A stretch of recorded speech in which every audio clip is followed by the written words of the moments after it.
Bonjour les amis, bienvenue sur Tu joues ou quoi. Aujourd'hui nous allons tester un 4X. Alors pour ceux qui ne savent pas ce que c'est qu'un 4X, c'est un gros jeu généralement avec les différentes mécaniques de jeu qui nous permettent de faire de l'exploitation, de l'exploration, de la conquête de territoire et du combat. Voilà, et bien ça vous allez le retrouver aujourd'hui dans un jeu familial, le jeu Diluvium, le 4X pour les nuls comme je vous l'ai mis dans cette miniature. Alors évidemment, attention, ne prenez pas mal ce terme, c'est simplement le petit clin d'œil au livre, je sais pas quoi pour les nuls, Windows pour les nuls ou tout ce que vous voulez. C'est simplement que lorsque vous ne connaissez pas certains types de jeux ou certains types de choses, eh bien on vous dit, voilà c'est ça pour les nuls parce que c'est exactement le bon truc pour débuter, pour comprendre ce système. Eh bien Diluvium, c'est exactement ça, on est sur un 4X donc en familial. C'est un jeu de Anthony Guilhem, illustré par Maud Chalmel, la super Maud Chalmel, je l'adore, elle est trop gentille, et Henri Kermarek, et c'est édité chez Nuts Publishing, et là c'est Nuts Family, voilà, c'est pas pour rien, c'est parce que on est sur un jeu familial. Donc c'est pour 1 à 4 joueurs, pour 10 ans et plus, et pour des parties avec un temps donné de 15 minutes par joueur. Donc ça tient plutôt ses promesses, vous allez voir comment ça fonctionne tout de suite, et je vous retrouve juste à la fin pour mon avis. À tout à l'heure.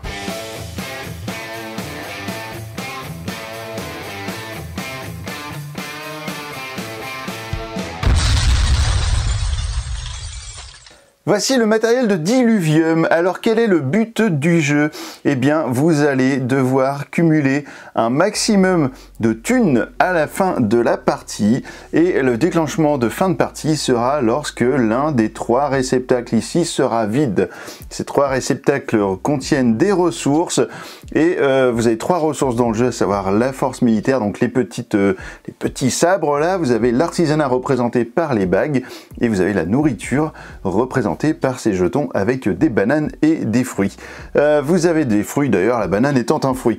La 4e ressource, eh bien c'est l'or. Ici vous avez des pièces de 1, 3 et 10. Et ici nous aurons le petit réceptacle dans lequel à chaque fois que nous allons défausser des ressources lorsque nous allons les utiliser, eh bien, elles iront dans ce petit boîtier là.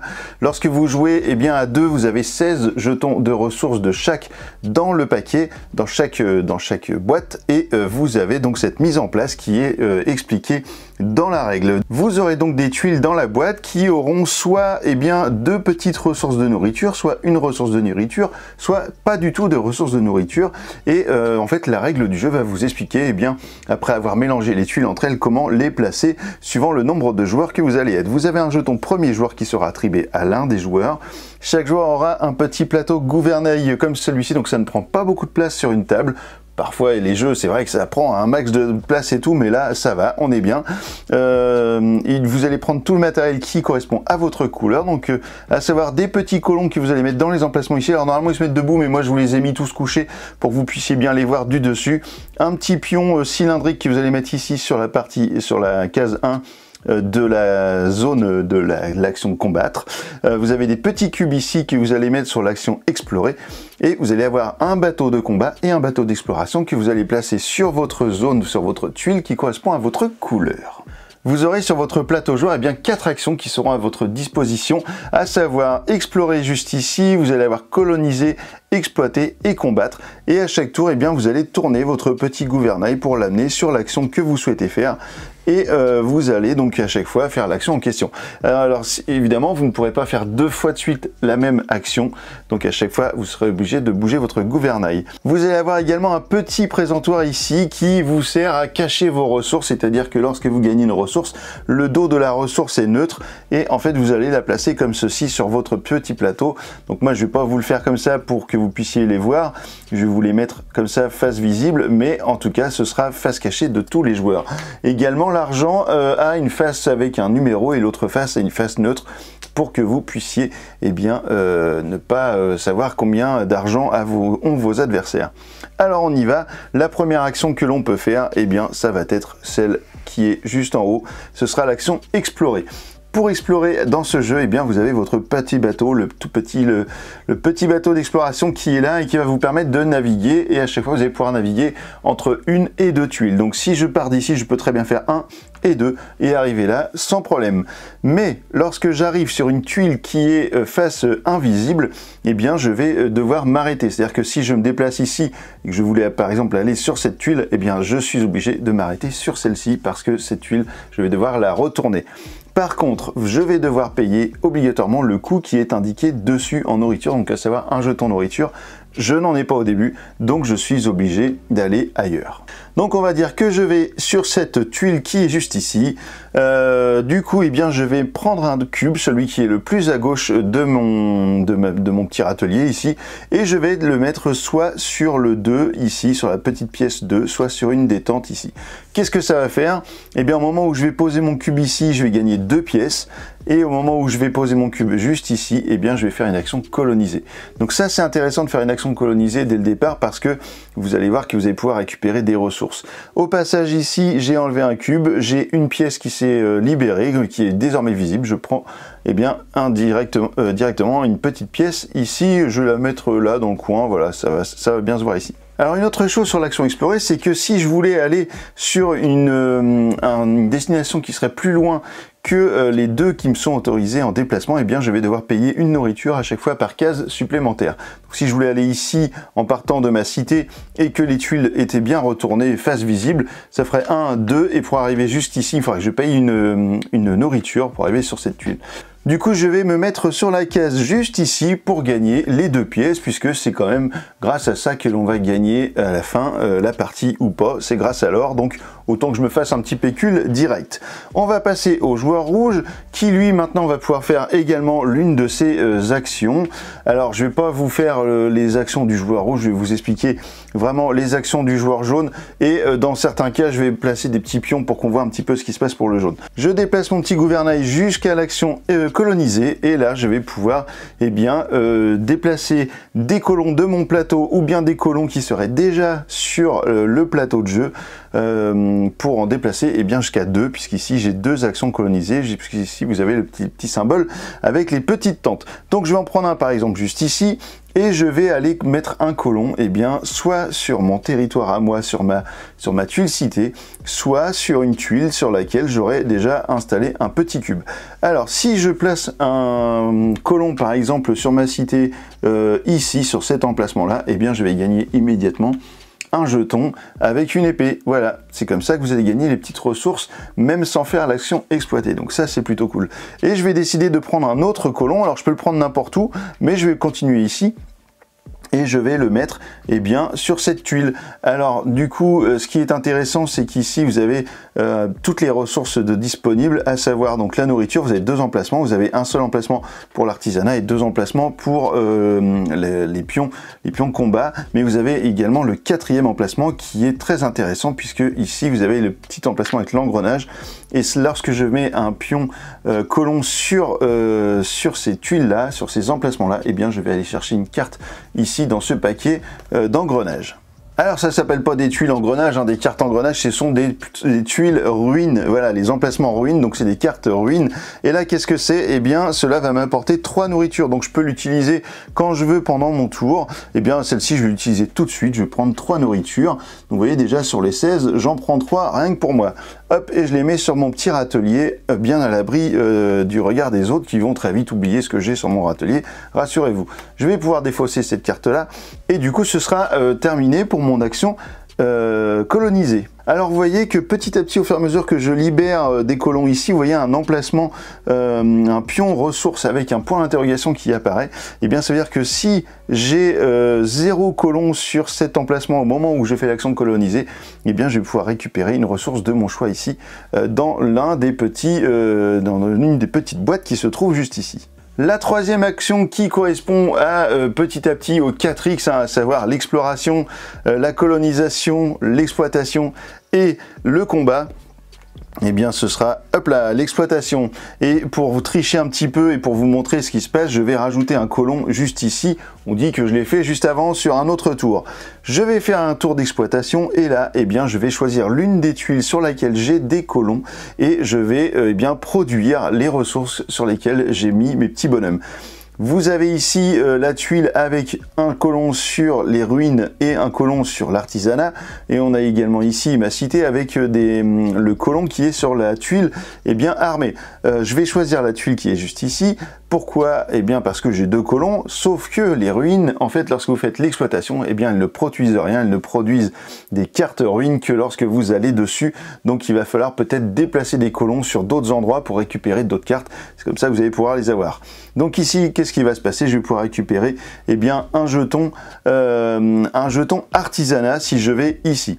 Sauf que vous voyez qu'ici il y a des petits symboles. Vous avez la possibilité de faire du commerce en gros en échangeant deux épées contre un point de force de combat ou bien deux bagues contre 3 pièces. Alors évidemment l'échanger des bagues contre des pièces, ça c'est vraiment bien, mais là en l'occurrence on est au début de la partie, je vais peut-être avoir besoin d'avoir un petit peu de force de combat, donc je vais plutôt en fin de compte activer cette tuile là, récupérer un jeton ici de combat, un jeton épée, et je vais faire aussitôt l'action qui m'est proposée ici de les échanger contre un point de combat. Je mets mes jetons juste ici dans la petite boîte qui sert à défausser tous les jetons utilisés et je vais augmenter ici mon point de combat, j'arrive à 2. Alors à quoi ça va servir ça, de faire évoluer son point de combat? Eh bien c'est ce qui va vous permettre de gagner les combats face à vos adversaires lorsqu'ils auront mis des bateaux de guerre à des endroits, donc le bateau de guerre je vous rappelle c'est le gros bateau, ou bien lorsque vous allez combattre des monstres. Alors peut-être qu'il y a des monstres à des endroits, ici on n'en a pas, bon bah tiens je vais laisser retourner la tuile. Bon, j'ai triché un petit peu, j'ai changé une tuile pour mettre une tuile avec un monstre parce que c'est vrai que j'ai pris les tuiles un peu au hasard pour faire la vidéo, puis j'ai même pas fait attention qu'il n'y avait pas de monstre. Donc du coup maintenant c'est chose faite, il y a un monstre juste ici. Alors, pour aller faire l'action combat, donc la suivante, je vais regarder, hop là, je vais tourner mon gouvernail juste ici et c'est là qu'on va s'apercevoir du bénéfice d'avoir une force qui serait un petit peu évoluée. Je vais pouvoir aller avec mon bateau de combat faire exactement le même nombre de déplacements qu'avec mon bateau d'exploration, faire 1 et 2. Si je veux aller plus loin, eh bien je vais payer une nourriture par endroit passé de plus que mes 2 cases autorisées et je vais peut-être tomber sur une tuile comme celle-ci où je vais pouvoir taper un monstre.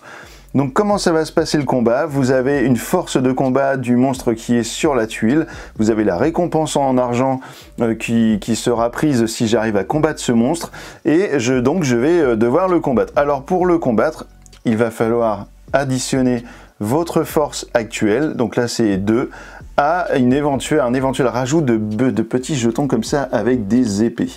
Voilà, c'est là où le problème est que j'en ai pas là tout de suite, donc forcément je vais perdre le combat, sauf que on va encore tricher, on va dire que j'en ai 2. Et voilà, parce que c'est ma vidéo, je fais ce que je veux. Donc, imaginons que je sois dans ce cas de figure, j'arrive pour combattre ce fameux cyclope, j'ai 2 de force de combat, et bien je rajoute une petite épée pour arriver à 3. Si j'arrive à atteindre le niveau de combat de mon adversaire ou à le dépasser, eh bien il sera vaincu. Donc je vais mettre cette petite épée dans la boîte qui sert de défausse et je vais mettre un petit jeton crâne. Je suis sûr que vous vous demandiez depuis tout à l'heure à quoi ça servait. Eh bien voilà, un petit jeton crâne sur le monstre qui va me dire que ce monstre est mort. Je prends 3 pièces et je les ajoute à mon coffre de pièces. Ça c'est le combat contre des monstres. Maintenant on va dire que on a, on a des colons qui sont par exemple juste ici, et puis on a le navire d'exploration du colon qui est juste ici. Je déplace mon bateau de guerre et je vais juste ici. Il n'y a pas de bateau de guerre adverse, et bien je vais faire fuir les colons et les bateaux d'exploration de cette tuile. Ici nous avons 2 rouges et un bateau d'exploration, et bien les 2 retournent sur la tuile citée, hop là, ou bien sur le plateau de jeu du joueur s'il n'y a pas de place sur la tuile citée. Le petit bateau revient juste ici. Et moi, je vais prendre 3 pièces, enfin une pièce par élément que j'aurais fait fuir. Donc là, 3 en l'occurrence. Je reprends 3 pièces. Et ça va dans ma besace. Alors au passage, petite compensation quand même pour le joueur que j'ai fait fuir, c'est que s'il met ses personnages, ses petits colons sur sa tuile citée s'il y a de la place, eh bien il va regagner au passage les ressources sur lesquelles ses personnages arrivent. Donc en l'occurrence, ici il gagnera un jeton avec de l'épée et puis ici un jeton d'artisanat pour pouvoir fabriquer ses petits bijoux et puis gagner surtout des pièces en faisant l'action exploiter. Dernier cas de figure, je déplace mon bateau de guerre sur un endroit où il y a un autre bateau de guerre. Et bien dans ce cas-là, je vais faire la guerre, je vais faire le combat et nous allons combattre entre joueurs. Et dans ce cas-là, eh bien, ça va se passer exactement de la même manière que pour les monstres. Nous allons regarder la force actuelle de chaque joueur et chaque joueur va prendre dans sa main eh bien, les jetons épées qu'il a dans son stock et il va en jouer un certain nombre face cachée, comme ça tout le monde va révéler en même temps et puis donc ça va donner la force de combat de chaque joueur. Donc imaginons qu'on soit dans ce cas de figure, le joueur jaune a 2 de force, il a une épée qu'il met dans sa main, le joueur rouge a eh bien 1 de points de force, il a 3 épées qu'il met dans sa main également. Ils choisissent secrètement ce qu'il y a, donc en fait pour un peu tromper l'adversaire, vous prenez tous vos jetons, mais que ce soit l'artisanat, etc. Comme ça, ils ne peuvent pas savoir combien, s'ils se rappellent plus combien vous avez d'épées en main. Et vous mettez comme ça. Imaginons que le joueur rouge mette ses 3 jetons et le joueur jaune mette son jeton. Ça veut dire que le joueur rouge aurait 4 de force totale, alors que le joueur jaune aurait 3 de force totale. À ce moment-là, le joueur rouge gagne le combat. Alors évidemment, toutes les ressources utilisées pour combattre vont on va dire dans la poubelle. Hein. Donc vous allez ensuite eh bien, avoir ce qui est le résultat du combat, qui est que le jaune eh bien, retourne sur sa tuile citée et le rouge eh bien, va gagner l'argent qui correspond au palier débloqué ici par rapport à la force de son adversaire. Donc ici, le joueur rouge va gagner une pièce. Évidemment, si le joueur jaune avait à ce moment-là eh bien, un colon juste ici, ou même, encore pire, son bateau, eh bien, il aurait tout fait fuir. Hein. C'est-à-dire que là, du coup, tout le monde serait revenu ici dans la tuile citée ou bien sur le plateau joueur du joueur en question, et le joueur rouge gagnerait, donc en plus du gain attribué par la force du joueur jaune, eh bien, il gagnerait une pièce par colon qu'il aurait eh bien, enlevé du plateau. Vous allez donc jouer jusqu'à l'épuisement des ressources de l'un des bacs qui est juste ici, et ensuite vous allez terminer le tour et puis compter donc votre or pour chaque joueur, et ensuite eh bien s'il y a une égalité, ce sera départagé par le joueur qui a le moins de colons sur son plateau. Et puis si l'égalité persiste, eh bien vous partagerez la victoire ou la défaite, c'est vous qui voyez. Voilà, bah écoutez, c'était Diluvium, on se retrouve dans un instant pour mon avis, à tout de suite. Et bien voilà, vous savez désormais comment fonctionne Diluvium, donc vous voyez que c'est pas compliqué. Le système de roues eh bien, est très pratique, ça va vite parce que vous avez très peu de règles à retenir. Il y a 4 actions et les 4 actions sont relativement simples. À la limite, c'est le combat qui est le plus compliqué parce qu'il y a différentes possibilités, mais on est vraiment sur quelque chose de familial, on est sur quelque chose de très joli. En termes d'illustration de matériel, on a du très beau matériel, on a des très belles illustrations. Maud Chalmel y est forcément pour quelque chose, et Henri Kermarek également. Et puis voilà, vous allez enfin avoir un jeu qui a un fonctionnement d'un gros jeu, mais qui est un petit jeu familial avec peu de règles, et puis donc avec une rapidité de jeu voilà, des parties qui ne durent pas 3 heures. Donc ça c'est plutôt agréable. Par contre, évidemment que si vous êtes des amateurs de gros jeux experts ou même initiés, bah là en fait vous allez peut-être pas vous y retrouver parce qu'on est vraiment sur quelque chose de simplifié pour que ce soit le plus facile possible pour les familles. Donc ne le prenez pas pour ce qu'il n'est pas, c'est-à-dire un jeu expert. Voilà, Diluvium, je me rappelle l'avoir vu il y a quelques temps, il y a 2 ans je pense maintenant, en prototype à Cannes sur le stand de Nuts, et j'avais l'impression, faudrait que je redemande à Nuts, mais j'avais l'impression à cette époque-là que le jeu était beaucoup plus complexe. En tout cas, je m'attendais à quelque chose de beaucoup plus gros. Et peut-être qu'en fait, c'est le changement de consommation de jeux, peut-être qui a donné ça. Je vais rencontrer bientôt les gens de chez Nuts Publishing à Cannes. Je vais essayer de me rappeler de ça pour leur poser la question, et peut-être qu'ils pourront même répondre en vidéo s'ils le veulent bien. Voilà, nous expliquer un petit peu l'évolution de ce jeu et pourquoi en fait on est sur un jeu familial alors que d'habitude on est quand même sur des jeux vachement plus experts chez Nuts Publishing. publishing. Voilà, bon bah écoutez, on en saura plus bientôt, juste après Cannes, qui se déroule fin février. En tout cas, je vous conseille, si vous aimez découvrir des jeux plus sympathiques pour la famille, et bien de découvrir Diluvium, parce que vous n'allez pas le regretter. On est quand même sur quelque chose de très différent et quand même de plus complet que ce qu'on peut trouver d'habitude, et c'est un très bon choix pour démarrer dans ce style de jeu. Bah écoutez, voilà, et bien écoute, maintenant que vous savez tout sur Diluvium, et bah alors, tu joues ou quoi?